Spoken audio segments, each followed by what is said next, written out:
So hello everyone. So in this video, we will be seeing one of the most important question from multi-threading. So I have given lots of interview and like I have cracked so many product-based companies. So based on my experience, like I have 5+ year of experience in Java and why you should trust me because I have worked experience in service-based companies and in product-based companies. So like I am in recent like I have cracked so many product-based company by naming like small case FactSet research system and like next gen healthcare system Oracle. So I have offer letter for all and I have worked experience with all these companies. So these were the product based. Now coming to the service based, and I have so many companies to offer letters that I have cracked. So you can trust on me like whatever I have gone through like for the preparation part. So I can tell you and will like guide you like how to prepare yourself. So for this like this question have been asked so many times to me, like you have one even odd printer, so you have to print all the even and odd numbers sequentially like 1 2 3 4, and it should be like even thread will be printing all the even numbers like 2 4 6 so on, and odd printer will print all the odd numbers like 1 3 5, all these numbers. So it should be like you have to like code in such a way that it should be synchronized and it should not like coincide with each other so that it will not break the sequence. So let's do it. So I have so you can see the boilerplate code here. So I've created nothing but just one main class which is having name even odd printer, which is having main method, and I've created two static inner classes so that I can use it for like creating the threads. So now let's do the coding for this event thread. So for this event printer thread, so I'm implementing this runnable so that I can override this run method. And here I will be doing my rest of the coding. So before coding, so let's see what we can declare as a global thing.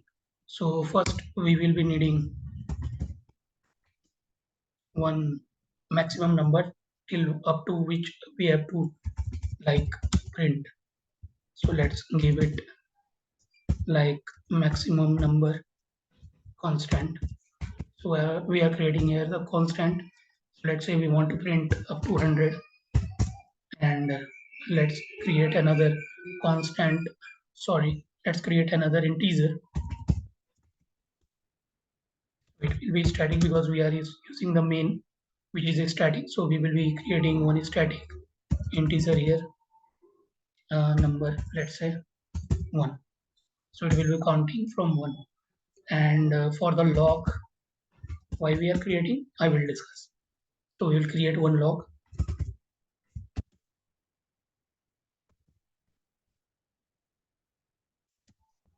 So we are using the object as a log.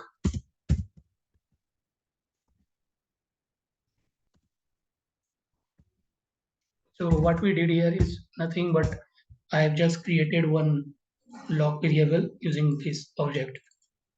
So this is nothing but the instance of this object class. Okay. Okay. Now let's start coding for this event printer. So in the run method, so we just have to do some coding. So we will start by like we will check first whether that number which we are printing it is lesser than the maximum number that we have initially initialized, which is 100. So it should be within that limit. If it is less than this, then we will do. So before doing the coding for this, so we will sync. So we will use a synchronized block here, and we will lock. We will create a lock on the object. Okay, and for the even number, so we will be checking like n is even or not. So for that we will be using the modulus operator, and we will check if it is even. And then we will this out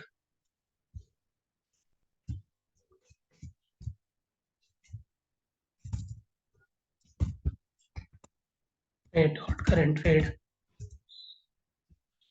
dot get name, so that we will be able to know like which trade is pending what. And here we will be like printing that number. Okay, and after printing, so just make sure you are incrementing that number. So this is the entire logic here for printing the number. It is very simple, like we are testing here. If it is even number, so print it and increment it. That's all. And after printing, like we will like release the log. So in order to release, we are using the notify. So notify will notify other trade which is waiting state. So it will like wake it up to acquire the log. So you can see here what notify is doing. So wakes up a single thread that is waiting on this object monitor. So wakes up a single thread. So this is very much important because notify all is also there. So which wakes up all the threads which are waiting, and based on the priority, it assign the queue. Okay. So if any thread are waiting on this object, one of them is chosen to be awakened.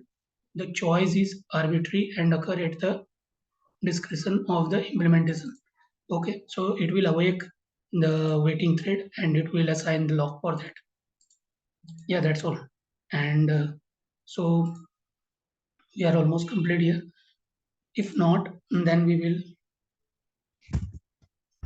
let's say if it is not that case, then we will, what we will be doing. So we will like wait for that lock get acquired. And let's say, let's surround it using try catch. Okay. So this is the entire coding for the event printer. Let's do the same for the word printer. So again, we will be checking inside the run while number is less than or equal to max number, and we'll synchronize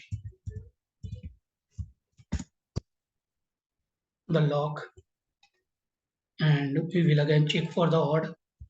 If and percentile 2 not equal to 0, then we will be shouting the same.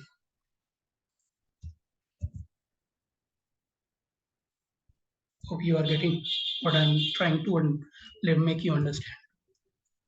And again, we will be incrementing, and I will like awake using the notifier, and like for the else part, it will remain same. Like we will wait.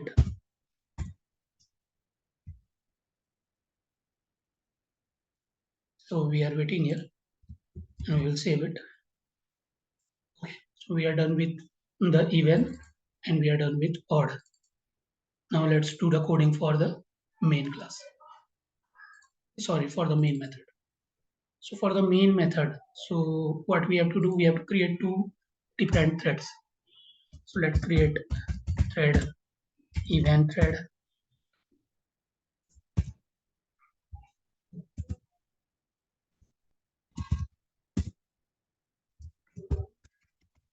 new thread, pass our new event thread printer with name event thread.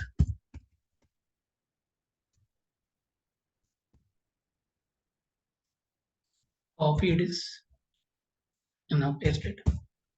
So we'll do the same for our thread.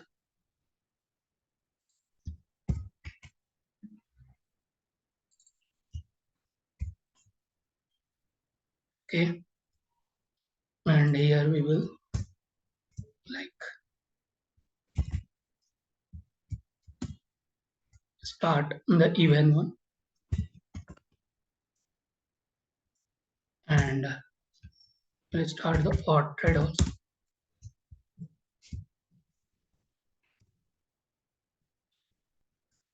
Yeah, that's it. Now let's try to run this.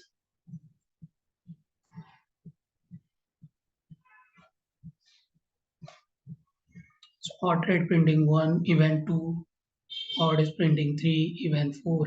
So you can see these are all in sequence 1, 2, 3, 4, 5, 6, 7, and 9, 10, 11, 12, up to 100 it will go. Yeah, this is amazing. This one is amazing. Yeah, it's beautiful. So the feel that you will be getting like after getting no compilation error, no runtime error, then you feel like you are really a developer. So this is nothing but a practice. So you can do your practice in your home, in your office, and you can like impress the interviewer. Like yes, you can do this. Okay, so for such videos, subscribe the channel, support it, and like follow this. And in future, I will be coming with more such tutorials.